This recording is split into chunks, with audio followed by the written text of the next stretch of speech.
Bonjour, voici le futur de l'équipe de France. Il n'y aura plus une seule place pour un blanc. Comme vous le voyez déjà dans l'équipe de France aujourd'hui, il y a 95% de noirs. Il y a peut-être juste Rabiot qui demeure blanc et voilà, enfin bon, si je puis dire. Mais les blancs, eux, ce sont uniquement les sélectionneurs, comme Deschamps et tout son staff, comme vous le voyez là dans l'équipe, également dans les jeunes de les U17, c'est-à-dire qui ont moins de 17 ans, enfin moins de 18 ans, vous avez des jeunes voilà, qui sont tous africains, et vous avez bien sûr les seuls blancs que vous voyez sont les sélectionneurs et les entraîneurs. Je pose des questions sur cette discrimination que je pense être une discrimination inversée, c'est-à-dire qu'on dit discrimination positive où on a quand même l'impression qu'il n'y a plus un seul blanc qui sache jouer au football. Je ne peux pas le croire.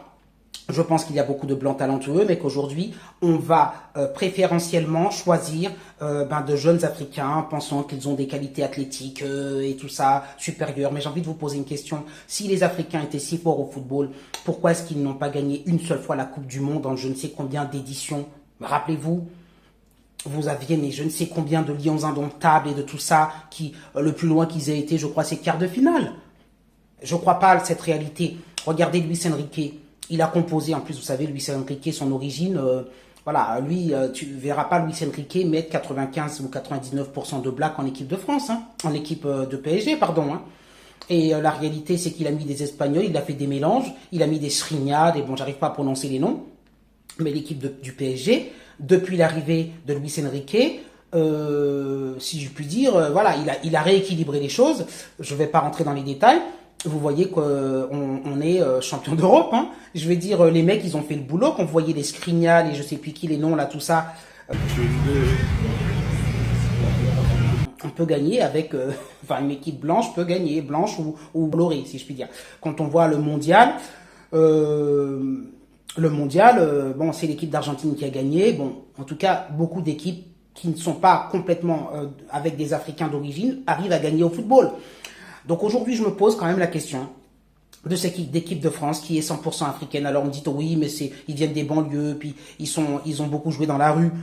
Je vous assure qu'il y a des blancs qui jouent très bien au football aussi. Donc posez-vous la question, quelle est cette politique qui fait qu'absolument on a envie de nous chercher effectivement que des footballeurs d'origine africaine? Ça devient gênant, je pense vraiment, ça devient gênant, ça devient honteux, ça devient scandaleux, cette discrimination dite positive où je dirais on avantage dans les sélections, je vais dire quelque part, dans l'œil, dans le regard de ces sélectionneurs et autres, c'est quand vous êtes aujourd'hui un noir et que vous jouez au football et que vous jouez plutôt bien, j'ai quand même l'impression qu'on va préférer aller chercher un noir parce qu'en tout cas, dans l'imaginaire et dans le mental de ces coachs, ça sera toujours mieux que de mettre un blanc parce que ce noir aura toujours des qualités physiques et tout ça supérieures à ce blanc. C'est ce que je pense, c'est ce qui se passe dans la tête des sélectionneurs et c'est la raison pour laquelle, j'ai envie de dire, et c'est ça la discrimination positive, à compétence égale, on fait passer toujours le black, voilà, d'origine africaine devant et que donc à Clairefontaine et tout ça, il n'y a plus un seul blanc footballeur. Moi, je sais pas, je serais un footballeur blanc aujourd'hui, je serais indigné, j'hurlerais. Mais vous imaginez bien que pourquoi ne le font-ils pas les blancs, les élections? Parce qu'ils savent très bien qu'on crierait au racisme. Mais ce que je suis en train de vous dire là, évidemment, moi Jean-Luc Robert, vous savez bien que tout le monde le pense tout bas, à commencer par les footballeurs blancs qui sont victimes de cette discrimination.